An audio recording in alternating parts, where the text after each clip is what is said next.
S-400. Outrora um símbolo do poder de um império, este famoso escudo foi apresentado ao mundo como uma demonstração de força pelo Kremlin. Com um alcance de até 400 quilômetros, este sistema, que afirmava ser capaz de caçar até aeronaves furtivas, foi aclamado como uma maravilha tecnológica que perfura o céu. Quando foi vendido para a Turquia em 2017, causou mudanças sísmicas na política mundial e cravou uma adaga estratégica no coração da OTAN. Apelidada de jogada de mestre de Putin, esta venda foi a mensagem mais audaciosa do Kremlin para o Ocidente. Somos bons o suficiente para proteger até os seus céus. Mas agora, a situação mudou. O sistema que antes era motivo de orgulho tornou-se agora o maior embaraço do Kremlin.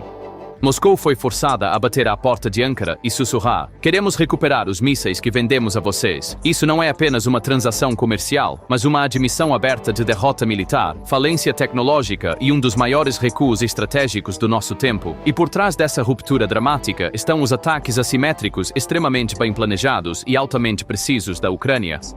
A Rússia tinha aproximadamente 55 a 60 batalhões de S-400 em seu inventário pré-guerra. Cada batalhão tinha uma média de 8 lançadores, radares multifuncionais 92 NI-6E associados, radares de alerta antecipado 91 NI-6E e centros de comando e controle. Isso significava uma rede massiva composta por centenas de lançadores, dezenas de radares e veículos de comando.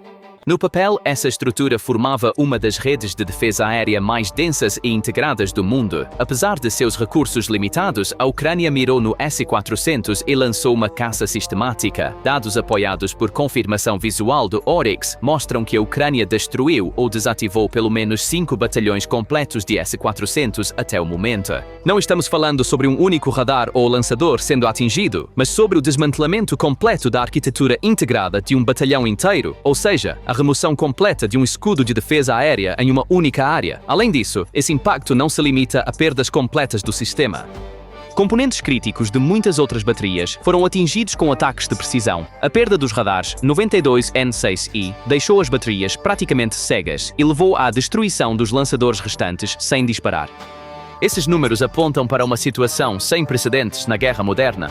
Ao longo do século XX, nenhuma grande potência sofreu um número tão grande de perdas de seus sistemas de defesa aérea mais avançados em um período tão curto de tempo. O fato de essas perdas terem ocorrido em uma região como a Crimeia, que a Rússia afirma proteger com seu mais denso guarda-chuva de defesa aérea, destruiu completamente o mito do S-400. Então, como a Ucrânia conseguiu isso? Esta não foi uma vitória de força bruta, mas de intelecto e tecnologia. A Ucrânia implementou uma estratégia em camadas conhecida como SEAD-DEAD, ou Supressão e Destruição das Defesas Aéreas Inimigas. Esta estratégia funcionou como uma sinfonia mortal. Primeiro, alvos baratos e enganosos, ou seja, drones de engodo, foram enviados para a linha de frente. Os poderosos radares dos S-400 tiveram que se ativar, ou seja, acender suas luzes para detectar esses alvos falsos. No entanto, no momento em que um radar se ativa, ele também revela sua própria posição. Foi precisamente neste momento que drones de vigilância como o Bayraktar TB2 ou inteligência por satélite detectaram a localização exata desses radares. Na segunda fase, mísseis de longo alcance e alta precisão, fornecidos pelo Ocidente, foram disparados contra essas localizações detectadas. Mísseis balísticos ATACMS, fabricados nos Estados Unidos, e mísseis de cruzeiro Storm Shadow Scalp, fabricados por britânicos e franceses, atacaram o coração das baterias S-400, ou seja, seus centros de comando e radares caros, com precisão cirúrgica. Esses ataques transformaram a maior força do S-400, sua capacidade de detecção de longo alcance, em sua maior fraqueza. O Kremlin percebeu dolorosamente que sua própria capacidade de produção era insuficiente para deter essa tendência. Essa impotência levou Moscou a bater à porta de Ankara. À primeira vista, a retirada de 2 batalhões S-400 da Turquia pela Rússia pode parecer um desastre para a Ucrânia. Isso significaria que a Rússia estaria remendando seu escudo de defesa aérea perfurado, pelo menos até certo ponto. No entanto, olhando para o tabuleiro de xadrez de uma perspectiva mais ampla, esse movimento tem, na verdade, o potencial de se transformar em uma vitória estratégica revolucionária de longo prazo, tanto para a Turquia quanto para a Ucrânia. Esta é uma ironia geopolítica em que Putin, através de seu próprio desespero, fortalece inadvertidamente seus maiores rivais. Para Ankara, esta situação é, no verdadeiro sentido da palavra, uma oportunidade de ouro. Em primeiro lugar, a Turquia se livra de um fardo político que a tem pesado por anos. Não vamos esquecer que esses S-400 em posse da Turquia nunca foram totalmente ativados. Os sistemas foram levados para Ankara após a entrega e testes de disparo foram realizados. No entanto, eles não foram integrados à infraestrutura de comando e controle da OTAN, nem colocados em serviço operacional contínuo. A razão mais fundamental para isso foi que esses sistemas foram uma fonte de crise política desde o início. Washington definiu a compra dos S-400 como contrária ao espírito de aliança e impôs sanções à Turquia sob a CAATSA. Essas sanções não apenas visaram a indústria de defesa e certos oficiais, mas também encerraram completamente a participação da Turquia no prestigiado programa F-35. Isso significou um custo pesado para Ankara, não apenas militarmente, mas também diplomaticamente e economicamente. A Turquia foi removida da cadeia de produção dos F-35, pelos quais havia pago bilhões de dólares. Perdeu a chance de possuir essas aeronaves e enfrentou uma erosão de confiança a longo prazo nas capitais ocidentais. Ao devolver esses ativos ociosos ao seu proprietário por um preço próximo ao de compra, o governo de Ankara pode tanto se livrar desse fardo político quanto colocar uma quantia significativa de dinheiro em seus cofres.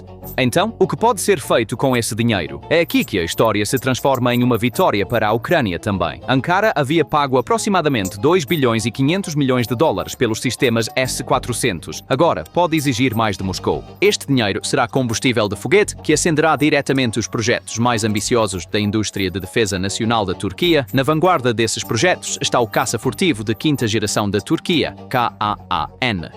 Kaan não é apenas uma aeronave, é o símbolo mais concreto da independência estratégica da Turquia e sua reivindicação de ser uma potência global, com suas características de baixa visibilidade, capacidade de supercruzeiro, aviônicos avançados e capacidade de transportar munição nacional. O Kaan elevará a Força Aérea Turca à Liga de Elite Mundial quando concluído. No entanto, desenvolver um projeto tão revolucionário e movê-lo para a produção em massa requer um financiamento enorme. Os bilhões de dólares provenientes dos S-400 poderiam adiantar o cronograma do projeto Kaan em anos, acelerando as etapas mais dispendiosas como o desenvolvimento do motor e a produção em massa.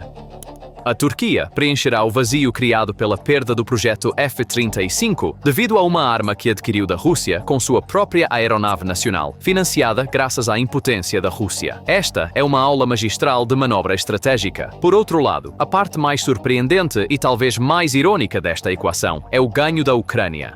Sim, a curto prazo a Rússia receberá de volta 2 baterias de S-400 e terá fortalecido seu inventário no papel.